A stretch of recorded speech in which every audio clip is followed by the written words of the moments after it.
ಎಲ್ಲರಿಗೂ ನಮಸ್ಕಾರ. ಅಚೀವರ್ ಸಂಸ್ಥೆ ಯಾವ ವಿಶೇಷ ಸಂಚಿಕೆಗೆ ಸ್ವಾಗತ. ಸ್ನೇಹಿತರೆ, ನೀವೇನಾದರೂ ಟೆಕ್ನಿಕಲ್ ಕೋರ್ಸಸ್ ಓದಿದ್ರೆ, ITI ಮಾಡಿ, ಡಿಪ್ಲೊಮಾ ಮಾಡಿ, ಇಂಜಿನಿಯರಿಂಗ್ ಮಾಡಿ, ನೆಕ್ಸ್ಟ್ ಏನು ಮಾಡಬೇಕು ಅಂತ ಯೋಚನೆ ಮಾಡ್ತಾ ಇದ್ರೆ, ಸ್ನೇಹಿತರೆ ರೈಲ್ವೇಸ್ ಒಂದು ನಿಮಗೆ ಉತ್ತಮ ಅವಕಾಶ ಆಗಿರುತ್ತೆ. ಸೊ ಯಾರು 10th ಪ್ಲಸ್ ITI ಇದ್ದೀರಾ ಅವರಿಗೆ ಇದು ಅತ್ಯುತ್ತಮ ಅವಕಾಶ ಅಂತ ಹೇಳ್ಬೋದು. ಇನ್ನು ಒಂದು ಡಿಪ್ಲೊಮಾ ಅವ್ರು ಕೂಡ ಅಪ್ಲೈ ಮಾಡ್ಬೋದು, ಇಂಜಿನಿಯರಿಂಗ್ ಅವ್ರು ಕೂಡ ಅಪ್ಲೈ ಮಾಡ್ಬೋದು. ಸೊ ನಾನು ಯಾವ ಎಕ್ಸಾಮ್ ಬಗ್ಗೆ ಮಾತಾಡ್ತಾ ಇದ್ದೀನಿ ಅಂತಂದ್ರೆ, ಇತ್ತೀಚೆಗೆ ಅಧಿಸೂಚನೆ ಆದ ರೈಲ್ವೆ ಲೋಕೋ ಪೈಲಟ್ 2026. ಸೊ ನೀವು ಕಾರ್ ಓಡಿಸೋದನ್ನ ನೋಡಿರ್ತೀರಾ, ಬೈಕ್ ಓಡಿಸೋದನ್ನ ನೋಡಿರ್ತೀರಾ, JCB ಟ್ರ್ಯಾಕ್ಟರ್ ಓಡಿಸೋದು ನೋಡಿರ್ತೀರಾ. ಬಟ್ ನಿಮಗೆ ಟ್ರೈನ್ ಓಡಿಸೋಕ್ಕೆ ಅಂತ ಕನಸಿತ್ತು ಅಂತಂದ್ರೆ ಇದೊಂದು ಅತ್ಯುತ್ತಮ ಅವಕಾಶ ಸ್ನೇಹಿತರೆ. ನೀವು ಇಂಡಿಯನ್ ರೈಲ್ವೇಸ್ನಲ್ಲಿ ಲೋಕೋ ಪೈಲಟ್ ಆಗಿ ಟ್ರೈನ್ಗಳನ್ನು ಓಡಿಸ್ಬೋದು, ಸಾವಿರಾರು ಪ್ಯಾಸೆಂಜರ್ಸ್ಗಳನ್ನ ಸೇಫ್ ಆಗಿ ಮನೆಗೆ ತಲುಪಿಸ್ಬೋದು. ಅಂತಹ ಕೆಲಸವನ್ನು ನೀವು ಮಾಡ್ಬೋದು. ಸೊ ಸ್ನೇಹಿತರೆ, ಇದರ ಸಂಪೂರ್ಣ ಅಧಿಸೂಚನೆ ವಿಶ್ಲೇಷಣೆ ಮಾಡ್ತೀನಿ. ಬಟ್ ನಾಟ್ ಓನ್ಲಿ ಇದು, ನಾನು ನಿಮಗೆ ರೈಲ್ವೇಸ್ನಲ್ಲಿ ಯಾವ್ಯಾವ ಎಕ್ಸಾಮ್ಗಳನ್ನು ಕರೆದಿದ್ದಾರೆ 2024-25ನೇ ಸಾಲದಲ್ಲಿ, ಮತ್ತು ಈ ವರ್ಷ ಯಾವ್ಯಾವ ನೋಟಿಫಿಕೇಶನ್ ಆಗುತ್ತೆ. ಯಾಕಂದರೆ ಸುಮಾರು ಜನಕ್ಕೆ ಗೊಂದಲ ಇದೆ, ಸರ್ ನಾವು ಸ್ಟೇಟ್ ಎಕ್ಸಾಮಿಗೆ ಓದೋದಾ, ಸೆಂಟ್ರಲಿಗೆ ಓದೋದಾ, ಯಾವುದು ಓದೋದು ಅನ್ನೋ ಒಂದು ಗೊಂದಲದಲ್ಲಿದ್ದೀರಾ. ಸೊ ಹಾಗಾಗಿ ಇದರಲ್ಲಿ ಯಾವ್ಯಾವ ಅವಕಾಶ ಇದೆ, 2026ರಲ್ಲಿ ಯಾವ್ಯಾವುದಾಗುತ್ತೆ, ಸೊ ನಮ್ಮಲ್ಲಿ ಬರುವಂಥ ನೂತನ ಬ್ಯಾಚ್ಗಳು ಯಾವ ತರ ಇದೆ, ಎಲ್ಲರ ಮಾಹಿತಿಯನ್ನ ಈ ವಿಡಿಯೋದಲ್ಲಿ ತಿಳ್ಕೊಳ್ತಾ ಹೋಗೋಣ.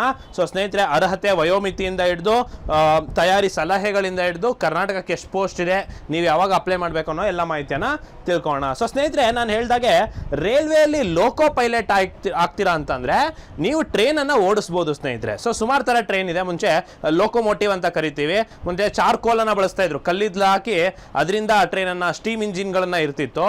ನಂತರದಲ್ಲಿ ಡೀಸೆಲ್ ಲೋಕೋಮೋಟಿವ್ಸ್ ಬಂದು, ಈಗೆಲ್ಲ ಆಲ್ಮೋಸ್ಟ್ ಎಲ್ಲ ಎಲೆಕ್ಟ್ರಿಕಲ್ ಟ್ರೈನ್ಗಳು ಬಂದಿದ್ದಾವೆ. ಆದರೂ ಕೂಡ ತುಂಬಾ ಅದ್ಭುತವಾಗಿರುತ್ತೆ ಸ್ನೇಹಿತರೆ. ಸೊ ಜೊತೆಗೆ ಈ ಲೋಕೋ ಪೈಲಟ್ ಅನ್ನೋ ಕೆಲಸ ಯಾವ ತರ ಇರುತ್ತೆ ಅಂತಂದ್ರೆ, ಒಂದು 8 to 10 ಅವರ್ಸ್ ಡ್ಯೂಟಿ ಇರುತ್ತೆ. ನಿಮ್ಗೆ ಏನು ಜರ್ನಿ ಟೈಮ್ ಇರುತ್ತಲ್ವಾ, ಸೊ ಆ ಟೈಮ್ ಇರುತ್ತೆ. ನಂತರ ಒನ್ ಡೇ ನಿಮಗೆ 12 ಅವರ್ಸ್ ರೆಸ್ಟ್ ಇರುತ್ತೆ. ಯಾಕಂತಂದ್ರೆ ಒಬ್ಬ ಲೋಕೋ ಪೈಲಟ್ ರೆಸ್ಟ್ ಮಾಡ್ಕೊಂಡ್ರೆ ಮಾತ್ರ ಅವರು ಮುಂದಿನ ದಿನಗಳಲ್ಲಿ ಪ್ರಯಾಣ ಮಾಡಲಿಕ್ಕೆ ಸುಲಭವಾಗಿರುತ್ತೆ. ಮತ್ತೆ ಎಲ್ಲ ಕಡೆನೂ ಕೂಡ ನೀವು ಯಾವುದೇ ರೈಲ್ವೆ ಸ್ಟೇಷನ್ಗೆ ಹೋದ್ರೂ ಕೂಡ ಲೋಕೋ ಪೈಲಟ್ಗೆ ಒಂದು AC ರೂಮ್ ಅನ್ನ ಇಟ್ಟಿರ್ತಾರೆ ಸ್ನೇಹಿತರೆ, ಅವರಿಗೆ ರೆಸ್ಟ್ ಅನ್ನ ಕೊಡ್ಲಿಕ್ಕೆ. ಕ್ವಾಲಿಟಿ ಇಂಡಿಯನ್ ರೈಲ್ವೇಸ್ ನ ಫುಡ್ ಇರುತ್ತೆ IRCTC ವತಿಯಿಂದ. ಹಾಗೆ ನೀವು ನೋಡ್ತಾ ಇರ್ಬೋದು ಅವರ ಚೆಕಿಂಗ್. ಸೊ ಪ್ರತಿ ಸರಿ ಒಬ್ಬ ಟ್ರೈನಿಗೆ ಹೋಗ್ಬೇಕಾದ್ರೆ ಲೋಕೋ ಪೈಲಟ್, ಸೊ ಅವ್ರು ಈ ತರ ಒಂದು ಮಷೀನ್ ಇರುತ್ತೆ, ಇಲ್ಲಿ ಊಬ್ಬೇಕು. ಸೊ ಅವರು ಆಲ್ಕೋಹಾಲ್ ಕನ್ಸಂಪ್ಷನ್ ಮಾಡಿದಾರೋ ಇಲ್ವೋ, ಸೊ ಅವರ ಇಲ್ಲೊಂದು ಪಜಲ್ ತರ ಬರುತ್ತೆ ಸ್ನೇಹಿತರೆ. ಸೊ ಅವರು ಲಾಜಿಕಲಿ ಯಾವ ತರ ಇದ್ದಾರೆ, ಸೊ ಈ ತರ ಪ್ರತಿಯೊಂದನ್ನು ಟೆಸ್ಟ್ ಮಾಡಿ ಒಬ್ಬ ಲೋಕೋ ಪೈಲಟ್ ಡ್ಯೂಟಿಗೆ ರಿಪೋರ್ಟ್ ಮಾಡ್ಕೋಬೇಕಾಗುತ್ತೆ. ಸೊ ಈ ರೀತಿ ಒಂದು ಅದ್ಭುತವಾಗಿರುತ್ತೆ ನೋಡಿ. ಈ ತರ ಹಲವಾರು ಟ್ರ್ಯಾಕ್ಗಳಿದ್ರೆ ಟ್ರ್ಯಾಕ್ನ ಚೇಂಜ್ ಮಾಡೋದು ಹೇಗೆ, ಈ ತರ ಟ್ರೈನಿಂಗ್ ಇರುತ್ತೆ. ಸೊ ಅದ್ಭುತವಾದಂಥ ಕೆಲಸ. So first assistant loco pilot ಆಗಿರ್ತೀರಾ, ನಂತರ ಪ್ರಮೋಷನ್ ಆಗಿ ಲೋಕೋ ಪೈಲಟ್ ಆಗ್ತೀರಾ. ಹೋಗ್ತಾ ಹೋಗ್ತಾ ನಿಮಗೆ ಟ್ರೈನ್ ಓಡಿಸೋದನ್ನ ತೆಗೆದ್ಬಿಟ್ಟು ನಿಮಗೆ ಕಂಟ್ರೋಲರ್ ಮಾಡಿಬಿಡ್ತಾರೆ, ಸೆಕ್ಷನ್ ಕಂಟ್ರೋಲರ್ ಅಂತ ಹೇಳ್ಬಿಟ್ಟು. ಸೊ ಈ ರೀತಿ ಪ್ರಮೋಷನ್ ಆಗಿ ಒಳ್ಳೆ ಸ್ಯಾಲರಿ ಕೂಡ ಇರುತ್ತೆ, ಒಳ್ಳೆ ಕನ್ವೀನಿಯನ್ಸ್ ಮತ್ತು ಹೆಚ್ಚುವರಿ ಅಲೋವೆನ್ಸಸ್ ಕೂಡ ಈ ಒಂದು ಪೋಸ್ಟಿಗೆ ಇರುತ್ತೆ. ಸೊ ಹಾಗಾದ್ರೆ ಇದು 2026ರಲ್ಲಿ ಕರೆದಿರುವಂತಹ ಮೊದಲ ನೋಟಿಫಿಕೇಶನ್ ರೈಲ್ವೇಸ್ದು. ಸೊ ಇದನ್ನ CEN centralised employment notification 01 ALP ಅಂತ ಕರಿತೀವಿ. ALP ಅಂದ್ರೆ ಅಸಿಸ್ಟೆಂಟ್ ಲೋಕೋ ಪೈಲಟ್. ಸೊ ಇನ್ನೇನು ಕೆಲವೇ ದಿನಗಳಲ್ಲಿ ಟೆಕ್ನಿಷಿಯನ್ ಗ್ರೇಡ್ 1 ಆಲ್ರೆಡಿ ವೇಕೆನ್ಸೀಸ್ ಬಿಟ್ಟಿದ್ದಾರೆ. ಸೊ ರೈಲ್ವೆ ಟೆಕ್ನಿಷಿಯನ್ ಕೂಡ ನೀವು ಆಗ್ಬೋದು, ಡಿಪ್ಲೊಮೊ, ಇಂಜಿನಿಯರಿಂಗ್, ITI ಕೋರ್ಸ್ಗಳನ್ನು ನೀವು ಓದಿದ್ರೆ. ಸೊ ಇದು ಈ ವರ್ಷದ್ದು. ಬಟ್ ನಾನು ನಿಮಗೆ ಹೇಳ್ದಂಗೆ ರೈಲ್ವೇಸ್ ಪ್ರತಿ ಸರಿನೂ ಕೂಡ ಹಲವಾರು ನೇಮಕಾತಿ ಮಾಡುತ್ತೆ. ಉದಾಹರಣೆಗೆ ಇದು 2025ರಲ್ಲಿ ಕರೆದಿರೋ ನೇಮಕಾತಿಗಳು. ಲೋಕೋ ಪೈಲಟ್ ಕರೆದಿದ್ರು, ಟೆಕ್ನಿಷಿಯನ್ ಕರೆದಿದ್ರು, ಯಾರ್ಯಾರು ಪ್ಯಾರಾಮೆಡಿಕಲ್ ಓದಿರ್ತೀರಲ್ವಾ, ಸೊ ಪ್ಯಾರಾಮೆಡಿಕಲ್ ಅವರಿಗೆ ಒಂದು ಎಕ್ಸಾಮ್ ಇದೆ. ಸೆಕ್ಷನ್ ಕಂಟ್ರೋಲರ್, ಜೂನಿಯರ್ ಇಂಜಿನಿಯರ್, ಇವೆಲ್ಲ ಆಲ್ಮೋಸ್ಟ್ ಟೆಕ್ನಿಕಲ್ ಕೋರ್ಸಸ್ ಅವರಿಗೆ ಬರುತ್ತೆ ಅಂದ್ರು. ಇಲ್ಲ ಸರ್, ನಾವು ಯಾವುದೇ ಪದವಿ ಓದಿದ್ದೀವಿ, BCom ಓದಿದ್ದೀವಿ, BA ಓದಿದ್ದೀವಿ, ನಮಗೆ ಯಾವ್ದು ಬರುತ್ತೆ ಸರ್ ರೈಲ್ವೇಸ್ ಅಲ್ಲಿ ಅಂದ್ರೆ, ಇಲ್ಲಿ NTPC ಅಂತ ಕಾಣ್ತಾ ಇದೆಯಾ, ನಾನ್ ಟೆಕ್ನಿಕಲ್ ಪಾಪ್ಯುಲರ್ ಕ್ಯಾಟಗರೀಸ್. ಅದರಲ್ಲಿ ಗ್ರಾಜುಯೇಷನ್ ಲೆವೆಲ್, ನಿಮ್ಗೆ ಅದರಲ್ಲಿ ಸ್ಟೇಷನ್ ಮಾಸ್ಟರ್, ಟಿಕೆಟ್ ಕಂಟ್ರೋಲರ್, ಈ ತರ ಒಳ್ಳೊಳ್ಳೆ ಪೋಸ್ಟ್ಗಳಿರುತ್ತೆ. ಇನ್ನು ಅಂಡರ್ ಗ್ರಾಜುಯೇಟ್ ಲೆವೆಲ್ PUC ಮಟ್ಟದ್ದು ಕೂಡ ನಿಮಗೆ ಯಾವುದೇ PUC ಓದಿದ್ರು ಕೂಡ ನೀವು ಇವೆರಡಕ್ಕೆ ಅರ್ಜಿ ತುಂಬೋದು. ಇನ್ನು ಲೆವೆಲ್ 1 ಅಂತಂದ್ರೆ ಗ್ರೂಪ್ D ಅಂತ ಅತಿ ದೊಡ್ಡ ನೇಮಕಾತಿ ಆಗಿತ್ತದು. 1,08,00,000 ಅರ್ಜಿ ಬಿದ್ದಿತ್ತು 2024ರ ನೇಮಕಾತಿಗೆ. ಇದು 25ನೇ ಸಾಲದ್ದು ಜನವರಿಗೆ ಕರೆದಿದ್ದಂಥದ್ದು. ಇದರದ್ದು ಕೂಡ ನಾನು ವಿಡಿಯೋ ಮಾಡಿದ್ದೆ. ಸೊ ಇದು 2025ರಲ್ಲಿ. ಸೇಮ್ ಪೋಸ್ಟ್ಗಳು 2024ರಲ್ಲೂ ಕೂಡ ಕರೆದಿದ್ರು ಸ್ನೇಹಿತರೆ.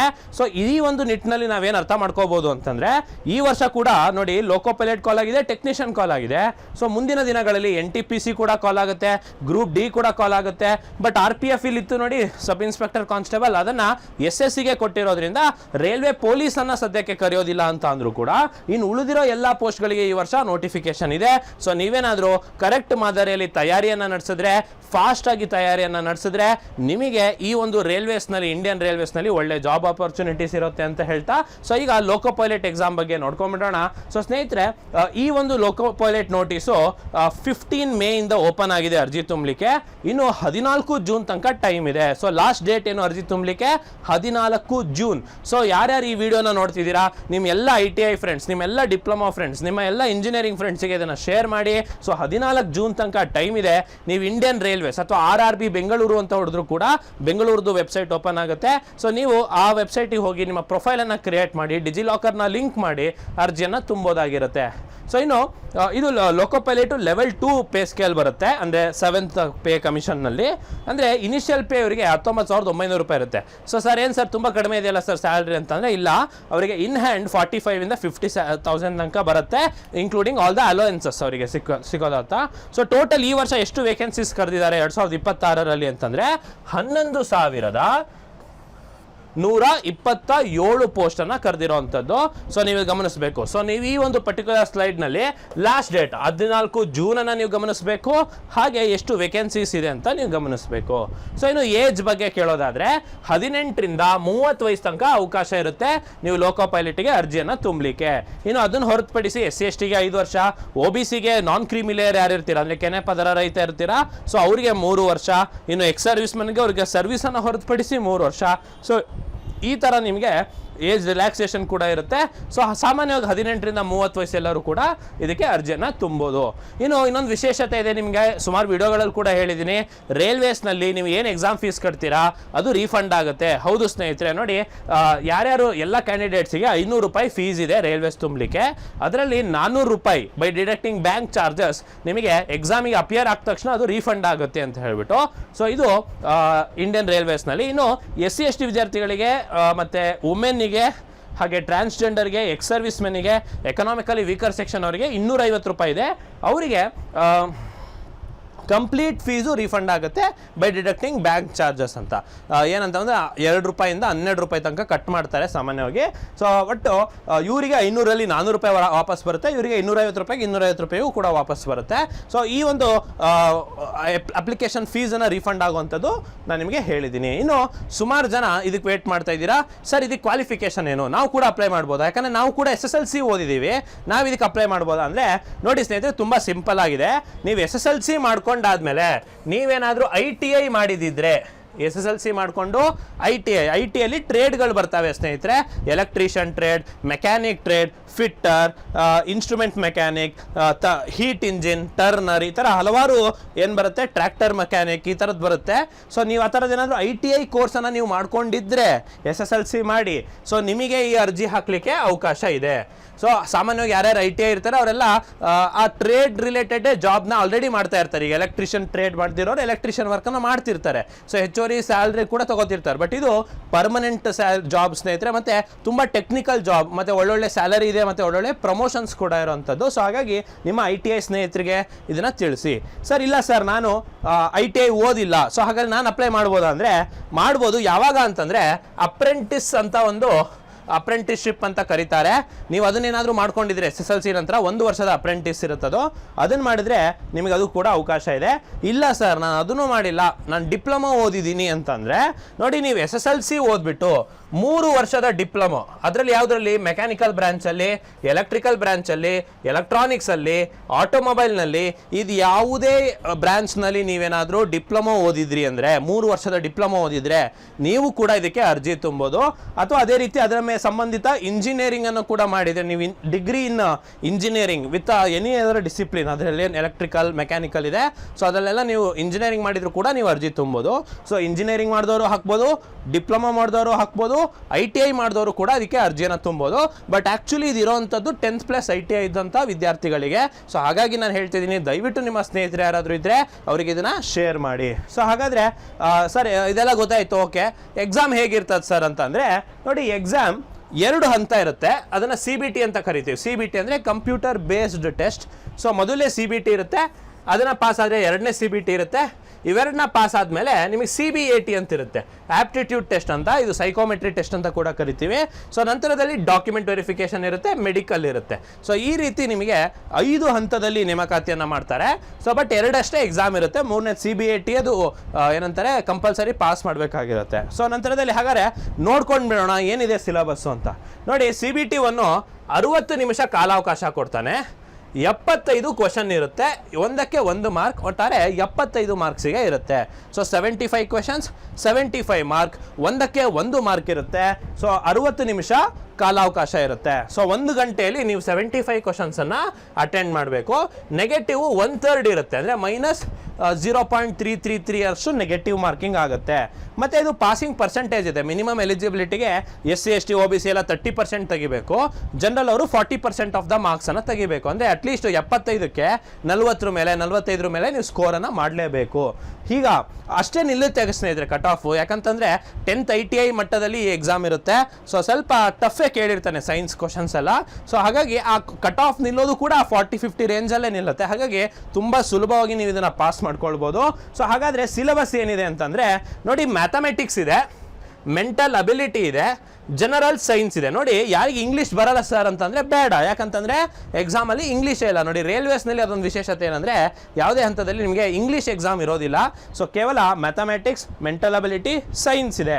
ಸೊ ಮ್ಯಾಥಮೆಟಿಕ್ಸಲ್ಲಿ ನಿಮಗೆ ಅಡ್ವಾನ್ಸ್ ಮ್ಯಾಥ್ಸ್ ಅಂದರೆ ಬೇಸಿಕ್ ಮ್ಯಾಥ್ಸಿಂದ ಅಡ್ವಾನ್ಸ್ ಮ್ಯಾಥ್ಸ್ ತನಕ, ಅಂದರೆ HCF ರೇಷಿಯೋ ಪ್ರಪೋರ್ಷನಿಂದ ಹಿಡಿದು ನಿಮಗೆ ಜಾಮಿಟ್ರಿ, ಟ್ರಿಗ್ನೋಮೆಟ್ರಿ ಇರೋ ತನಕನೂ ಕೂಡ ನಿಮಗೆ ಮ್ಯಾಥಮೆಟಿಕ್ಸಲ್ಲಿ ಇತ್ತು ಅಂತಂದರೆ, ಮೆಂಟಲ್ ಅಬಿಲಿಟಿಯಲ್ಲಿ ರೀಸನಿಂಗ್ ಮತ್ತು ಕ್ವಾಂಟ್ಸ್ ರಿಲೇಟೆಡ್ ಕ್ವಶನ್ಸ್ಗಳಿರ್ತವೆ. ಇನ್ನು ಸೈನ್ಸ್ನಲ್ಲಿ physics, chemistry, life sciences 10th standard ಮಟ್ಟದ ತನಕ ಸೈನ್ಸ್ ಇರುತ್ತೆ. ಸೊ ಸೈನ್ಸ್ ಕಲಿಬೋದಲ್ವಾ ಸ್ನೇಹಿತರೆ, ಅಥವಾ ಮೆಂಟಲ್ ಅಬಿಲಿಟಿ ಹೇಗಿದ್ರು ಬಿಡಿಸ್ತಾ ಇರ್ತೀರಾ, ಸೊ ಮ್ಯಾಥಮೆಟಿಕ್ಸ್ನು ಕಲ್ತಿರ್ತೀರಾ. ಸೊ ಹಾಗಾಗಿ ನಾನು ಏನು ಹೇಳ್ತಾ ಇದ್ದೀನಿ, ITI ಡಿಪ್ಲೊಮೊ ಇಂಜಿನಿಯರಿಂಗ್ ಮಾಡಿದವರು ಇದಕ್ಕೆ ಅರ್ಜಿ ತುಂಬಿ. ಸೊ ಸ್ನೇಹಿತರೆ, ಇದಕ್ಕೆ ಸ್ಪೆಸಿಫಿಕ್ ಆಗಿ ಕೋಚಿಂಗನ್ನು ನಿಮಗೆ ಇಲ್ಲಿ ಪ್ರೊವೈಡ್ ಮಾಡ್ತೇವೆ. ಸೊ ಹಾಗಾಗಿ ಇದಕ್ಕೆ ಹೆಚ್ಚಿನ ಮಾಹಿತಿಯನ್ನು ತಿಳಿಸ್ಕೊಡ್ತೀನಿ. ಈಗ ಮೊದಲನೇ ಹಂತ ಆಯಿತು. 2ನೇ ಹಂತದಲ್ಲಿ ಏನಿದೆ ಅಂತ ಕೇಳೋದಾದರೆ, ಸೊ 2ನೇ ಹಂತದಲ್ಲಿ ಸ್ನೇಹಿತರೆ ನಾರ್ಮಲೈಸೇಷನ್ ಅನ್ನು ಮಾಡ್ತಾರೆ. ಅಂದರೆ CBT 1ನಲ್ಲಿ 75 ಮಾರ್ಕ್ಸಿಗೆ ಹಲವಾರು ಶಿಫ್ಟಿಂದ ಎಕ್ಸಾಮ್ಸ್ ಮಾಡೋದ್ರಿಂದ ಒಂದು ನಾರ್ಮಲೈಸೇಷನ್ ಕಟ್ ಆಫ್ ಅನ್ನು ಕೊಡ್ತಾರೆ, ಅವ್ರನ್ನೆಲ್ಲ CBT 2ಗೆ ತೆಗೆದುಕೊಳ್ತಾರೆ. ಸೊ CBT 2ಅಲ್ಲಿ ಏನಿರುತ್ತೆ ಅಂತಂದರೆ 2 ಪೇಪರ್ ಇರುತ್ತೆ ಸ್ನೇಹಿತರೆ, ಒಂದು ಪಾರ್ಟ್ A ಅಂತ, ಇನ್ನೊಂದು ಪಾರ್ಟ್ B ಅಂತ. ಸೊ ಒಟ್ಟಾರೆ 2 ಗಂಟೆ 30 ನಿಮಿಷ ಇರುತ್ತೆ. ಪಾರ್ಟ್ A ಅಲ್ಲಿ 1.5 ಗಂಟೆ ಅಂದರೆ 90 ನಿಮಿಷ 100 ಪ್ರಶ್ನೆ ಇರುತ್ತೆ.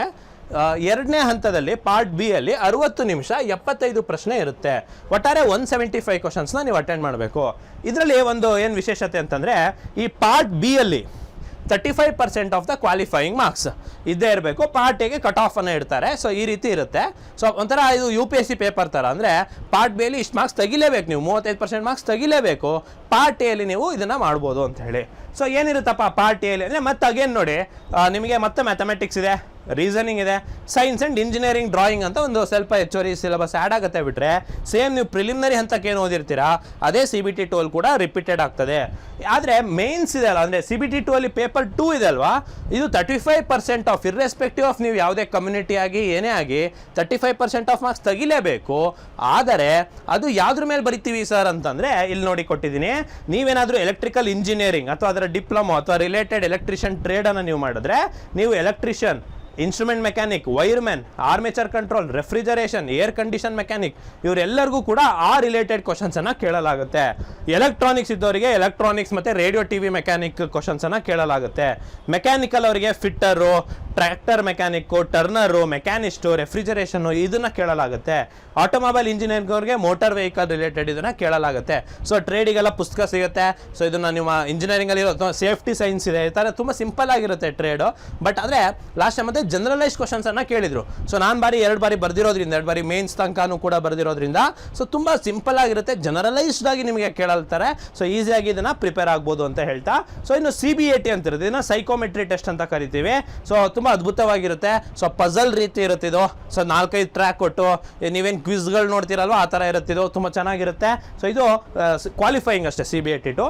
ನಂತರದಲ್ಲಿ ಎಷ್ಟು ವೇಕೆನ್ಸೀಸ್ ಇದೆ ಸರ್? ಓಕೆ, ನಮಗೆ ಎಕ್ಸಾಮ್ ಬಗ್ಗೆ ಸಂಪೂರ್ಣ ಗೊತ್ತಾಗಿದೆ. CBT 1 ಏನಿರುತ್ತೆ, CBT 2 ಏನಿರುತ್ತೆ ಅನ್ನೋದು ಗೊತ್ತಾಗಿದೆ. ಸರ್ ಎಷ್ಟು ಪೋಸ್ಟ್ ಇದೆ ಅಂತಂದ್ರೆ ನೋಡಿ, ಇದ್ರಲ್ಲಿ ನೀವು ಒಂದು RRB ಮಾತ್ರ ನೀವು ಅಪ್ಲೈ ಮಾಡ್ಬೋದು, ಅಂದ್ರೆ ಒಂದು ರೈಲ್ವೆ ಬೋರ್ಡಿಗೆ ಮಾತ್ರ ನೀವು ಅಪ್ಲೈ ಮಾಡ್ಬೋದು. ಯಾವ್ದಕ್ಕೆ ಮಾಡ್ಬೋದು ಅಂದ್ರೆ ನೋಡಿ, ನೀವು ಕರ್ನಾಟಕದವರಾಗಿರೋದ್ರಿಂದ ಬೆಂಗಳೂರಿಗೆ ಮಾಡ್ಬೋದು. ಬೆಂಗಳೂರಲ್ಲಿ SWR ಇದೆ. SWR ಅಂದ್ರೆ ಸೌತ್ ವೆಸ್ಟರ್ನ್ ರೈಲ್ವೇಸ್ ಇದೆ. ಸೊ ಈ ಬಾರಿ ಎಷ್ಟು ಪೋಸ್ಟ್ ಇದೆಯಪ್ಪ ಅಂತಂದ್ರೆ ಒಟ್ಟಾರೆ 200 ಪೋಸ್ಟ್ ಕರ್ನಾಟಕಕ್ಕೆ ಕೊಟ್ಟಿದ್ದಾರೆ. South western railways head quarter ನಿಮಗೆ ಹುಬ್ಳಿಯಲ್ಲಿದೆ. ಸೊ ಹುಬ್ಳಿ ಅಂತಂದ್ರೆ ಹುಬ್ಳಿಗೆ ಪೋಸ್ಟಿಂಗ್ ಆಗ್ತಾರಂತಲ್ಲ, ನಿಮಗೆ ಅರಸೀಕೆರೆ, ತಾಳಗುಪ್ಪ ಈ ಥರ ಎಲ್ಲಿ ಬೇಕಾದ್ರೂ ಹಾಕ್ಬೋದು, ಮೈಸೂರು ಡಿವಿಷನ್ಗೆ ಹಾಕ್ಬೋದು, ಸೊ ಯಾವುದಕ್ಕಾದ್ರೂ ಹಾಕ್ಬೋದು. ಸೊ ನಿಮಗೆ ತುಂಬ ಅದ್ಭುತವಾಗಿರುತ್ತೆ. ಸೊ ನಿಮ್ಮ ಊರಿನಲ್ಲೇ ನೀವು ಟ್ರೈನ್ ಓಡಿಸ್ಕೊಂತ ಒಳ್ಳೊಳ್ಳೆ ಅಲೋವೆನ್ಸ್ ಅನ್ನು ತೆಗೆದುಕೋತಾ ಸೊ ನಿಮಗೆ ಒಳ್ಳೆ ಸ್ಯಾಲರಿಯಲ್ಲಿ ನೀವು ಮಾಡ್ಕೋಬಹುದು. ಸೊ ಹಾಗಾಗಿ ನಾನು ಹೇಳ್ತಾ ಇರೋದು ITI ಡಿಪ್ಲೊಮಾ ಇಂಜಿನಿಯರಿಂಗ್ ವಿದ್ಯಾರ್ಥಿಗಳು ಇದಕ್ಕೆ ಅಪ್ಲೈ ಮಾಡಿ ಅಂತ ಹೇಳ್ತಾ. ಸೊ ಸ್ನೇಹಿತರೆ, ಇದಕ್ಕೆ ಸಂಬಂಧಪಟ್ಟಂತೆ ನೂತನ ಬ್ಯಾಚ್ ನಮ್ದು ಪ್ರಾರಂಭವಾಗ್ತಾ ಇದೆ. ನಾಟ್ ಓನ್ಲಿ ಇದು ಬ್ಯಾಂಕಿಂಗ್ ಆಗಿರ್ಬೋದು, SSC ಆಗಿರ್ಬೋದು, ರೈಲ್ವೇಸ್ ಆಗಿರ್ಬೋದು, ಎಲ್ಲಕ್ಕೆ ಸಂಬಂಧಪಟ್ಟಂಗೆ ಸೊ ನೂತನ ಬ್ಯಾಚ್ಗಳು ಇದೆ. ಜೂನ್ 2ನೇ ತಾರೀಕಿಂದ ಪ್ರಾರಂಭವಾಗ್ತಾ ಇದೆ. ಸೊ ಹೆಚ್ಚಿನ ಮಾಹಿತಿಗೆ ರಾಘವೇಂದ್ರ ಮಠದ ರಸ್ತೆ, ತಿಲಕ್ ನಗರ್ ಮೊದಲನೇ ಕ್ರಾಸ್ ಅಲ್ಲಿ ಸತತ 11 ವರ್ಷದಿಂದ ಅತ್ಯುತ್ತಮ ಫಲಿತಾಂಶ ದಾಖಲಿಸ್ಕೊಂಡು ಬರ್ತಿರುವಂತ ಅಚೀವರ್ ಸಂಸ್ಥೆಗೆ ನೀವು ಖುದ್ದಾಗಿ ಭೇಟಿ ನೋಡ್ಬೋದು, ಅಥವಾ ಸ್ಕ್ರೀನ್ ಮೇಲೆ ಕಾಣ್ತಿರುವಂತ ನಂಬರ್ಗೆ ನೀವು ಸಂಪರ್ಕಿಸಬಹುದು ಅಂತ ಹೇಳ್ತಾ. ಸೊ ಸ್ನೇಹಿತರೆ, ಈ ವಿಡಿಯೋನ ಎಲ್ಲರಿಗೂ ಶೇರ್ ಮಾಡಿ. ಸೊ ಹಾಗೆ ಮುಂದಿನ ವಿಡಿಯೋದಲ್ಲಿ ಸಿಗ್ತೀನಿ. ಧನ್ಯವಾದಗಳು.